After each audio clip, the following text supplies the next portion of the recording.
নমস্কার বন্ধুরা, moms magical tips and ট্রিক্সে তোমাদের সবাইকে স্বাগত জানাই। আজকের ভিডিওতে আমি তোমাদের সাথে ক্লাস 1-এর EVS এর সিলেবাস শেয়ার করতে চলেছি এবং তার সাথে এই বইটাও একটু তোমাদের দেখাতে চাই। বইটা ভীষণই ভালো। বইটার নাম দেখো, ট্রি হাউস, এবং এটার পাবলিকেশন হচ্ছে অক্সফোর্ড ইউনিভার্সিটি প্রেস। তো তোমরা চাইলে কিন্তু এই বইটা বাইরে থেকে কিনতে পারো এবং এটা স্পেশালি কিন্তু ICSE বোর্ডের জন্যই বানানো হয়েছে। যদিও CBSE বোর্ড ICSE বোর্ডের মোরালেস প্রায় একই সিলেবাস, কিন্তু তবুও এটা বেশ সুন্দরভাবে সাজিয়ে গুছিয়ে কিন্তু বইটা বানানো হয়েছে। আজকে অত ডিটেলস আমি বইটা দেখাতে পারবো না, আশেপাশে প্রচুর নয়েজ। আমি জাস্ট তোমাদের কন্টেন্টটা দেখাচ্ছি আর দু একটা চ্যাপ্টার একটু দেখালেই তোমরা বুঝতে পারবে। প্রথমে দেখো কন্টেন্টটাই কত সুন্দরভাবে সাজিয়ে গুছিয়ে বানানো রয়েছে। প্রথমে থিম ওয়াইজ পুরো সাজানো, কিন্তু প্রথম থিমে যেমন অ্যাবাউট মি, যেখানে বাচ্চারা নিজের ইন্ট্রোডাকশন দিতে শেখে বা বডি পার্টস এবং সেন্স অর্গান এই ধরনের জিনিসগুলো শেখে। তারপরে থিম 2-তে রয়েছে others in my world. Others in my ওয়ার্ল্ডের মধ্যে প্রথমে রয়েছে ফ্যামিলি সম্পর্কে বলা, তারপরে সেলিব্রেটিং টুগেদার, যেগুলো আমরা ফেস্টিভ্যালস পড়েছি না, সেগুলোই রয়েছে। এবং এক্ষেত্রে কিন্তু কি হয়, ফেস্টিভ্যালসগুলো দেখো একটু ডিটেলসে রয়েছে। এতদিন ধরো যেটা বাচ্চারা কী করেছে, এই ধরনের কোনো ছবি দেখেছে, ছবি দেখে এটা কোন ফেস্টিভ্যাল সেটা লিখেছে এইটুকুই। কিন্তু এবারে কি করতে হবে, একটু ডিটেলসে পড়তে হবে কিন্তু কোনটা কি ফেস্টিভ্যাল, কারা সেলিব্রেট করে। এবং সবথেকে যেটা একটু বাচ্চাদের ক্ষেত্রে একটু শক্ত বলে মনে হতে পারে, সেটা হচ্ছে সেন্টেন্স কিন্তু পড়তে হবে। যার জন্য আমি বারবার বলি যে একটু বড় হলে কিন্তু বাচ্চাদেরকে রিডিং পড়ানোর অভ্যাস করানোটা কিন্তু খুবই জরুরি, কারণ রিডিং স্কিল যদি ঠিকঠাক না থাকে সেক্ষেত্রে কিন্তু এগুলো পড়তে গিয়ে কোনো ইন্টারেস্ট পাবে না।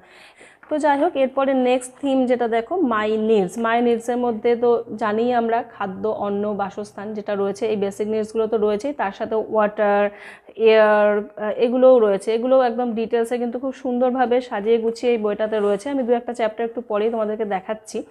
এছাড়াও দেখো সেফটি রুলস সম্পর্কে বা স্টেইং ক্লিন অ্যান্ড হেলদি কীভাবে থাকা যায়, এই জিনিসগুলো সম্পর্কেও ডিটেলস রয়েছে। এছাড়াও রয়েছে প্লেসেস ইন দ্য নেইবারহুড, আমাদের আশেপাশে কি কি রয়েছে, প্ল্যান্ট সম্পর্কে, অ্যানিমাল সম্পর্কে, ট্রান্সপোর্ট সম্পর্কে, কমিউনিকেশন সম্পর্কে, এবং দ্য ওয়ার্ল্ড অ্যারাউন্ড মি, যেখানে সান, মুন, স্কাই অ্যান্ড স্টার, এই জিনিসগুলো একটু হালকা হালকা করে টাচ করে যাওয়া হয়েছে। কিন্তু পুরো জিনিসটাই কিন্তু বেশ সুন্দর করে সাজিয়ে গুছিয়ে রয়েছে এই বইটাতে। সাপোজ ধরো হাউস সম্পর্কে, বেসিক নিডসের মধ্যেই পড়ে হাউস অ্যারাউন্ড আস। এর মধ্যে দেখো টাইপস অফ হাউস, কত রকমের বাড়ি হয়, কী কী ধরনের, এটা বাংলো বা এটা টল বিল্ডিং বা হাট, এই ধরনের যে হাউস সম্পর্কে ডিটেলস, কোনটাকে কি বলে, এরকম ডিটেলসে বেশ সুন্দর করে কিন্তু রয়েছে। বা একটা রুমের, হাউসের মধ্যে যে রুমগুলো রয়েছে, কোন রুমকে কি বলে, কোন রুমে কোন কাজ করা হয়, সেগুলোও সুন্দর করে কিন্তু রয়েছে। Taking care of our homes, আমরা কীভাবে ঘরের বাড়ির যত্ন নিতে পারি, সে ধরনের জিনিসগুলো, ঘরকে সাজিয়ে গুছিয়ে রাখানোর পুরো ডিটেলস সুন্দর করে বেশ, এগুলো যদি বাচ্চাদেরকে এগুলো বেশ গল্প করে করে সুন্দর করে বলে দেওয়া হয় না, তারা কিন্তু ভীষণ ইন্টারেস্ট পাবে।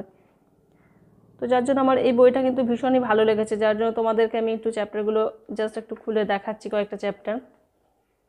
এখানে যেমন দেখো প্লেসেস ইন আওয়ার নেইবারহুড, আমাদের নেইবারহুডে কী কী থাকে, যেমন hospital, park, post office, bank, school, fire station, এই ধরনের কী কী থাকে, কাকে নেইবারহুড বলে, সেগুলো সুন্দর করে কিন্তু দেখো ছবি দিয়ে দিয়ে বেশ ভালো করে, মানে বাচ্চাদের কাছে ইন্টারেস্টিং করে তোলার জন্য বেশ সুন্দর করে কিন্তু এখানে দেওয়া রয়েছে।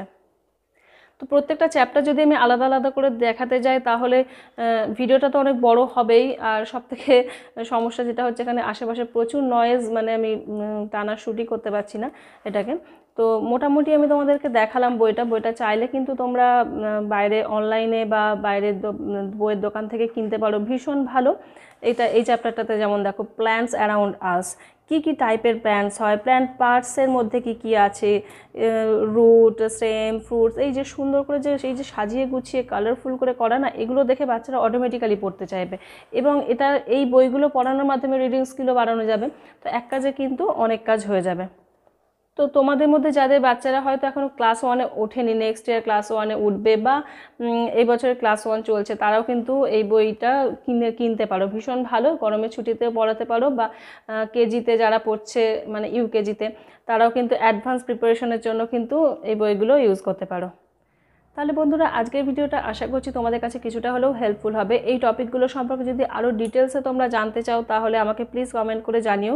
স্পেসিফিক কোনো টপিকের ওপরও যদি জানতে চাও তাহলেও আমাকে কমেন্ট করে জানিও, আমি অবশ্যই তার রিপ্লাই দেব। আর তোমরা চাইলে এই পেজটা স্ক্রিনশট নিয়ে রাখতে পারো, যদি বাইরে থেকে কিনতে চাও অবশ্যই স্ক্রিনশট নিয়ে রাখতে পারো। বইটা সত্যি ভীষণ ভালো, আমার তো ভীষণ ভালো লেগেছে, সেই জন্যই তোমাদের সাথে আরও শেয়ার করলাম বইটা। তো আজকের ভিডিওটা তাহলে এখানেই শেষ করছি। তোমরা সবাই খুব ভালো থেকো, সুস্থ থেকো। পরের ভিডিওতে আবার তোমাদের সাথে দেখা হবে।